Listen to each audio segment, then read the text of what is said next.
بسم اللہ الرحمن الرحیم۔ ترمذی شریف سیاہ ستہ کی خوبصورت کتاب ہے۔ اس کی جلد دوم میں ایک بڑی ہی خوبصورت حدیث پاک ہے، کتاب البر والصلہ عن رسول اللہ صلی اللہ علیہ وآلہ وسلم۔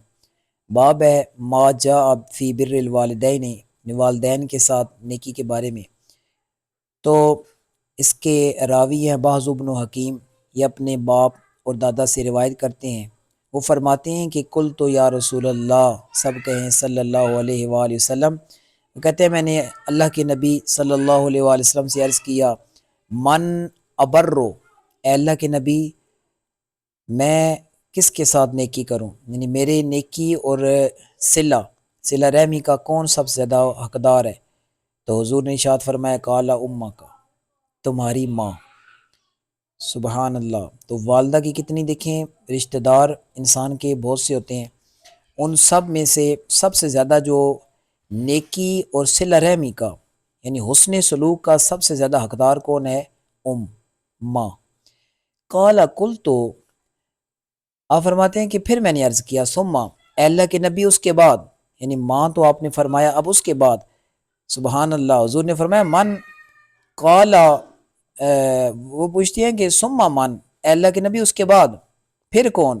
حضور نے فرمایا امہ کا، تمہاری ماں۔ قال قلت، کہتے ہیں پھر میں نے عرض کیا، ثم من، اے اللہ کے نبی پھر کون؟ حضور نے فرمایا امہ کا، تمہاری ماں۔ گویا دیکھیں 3 دفعہ حضور نے فرمایا، دیکھیں امہ کا، یہاں پہ بھی ہے امہ کا اور امہ کا، تو گویا 3 دفعہ ماں کا فرمایا۔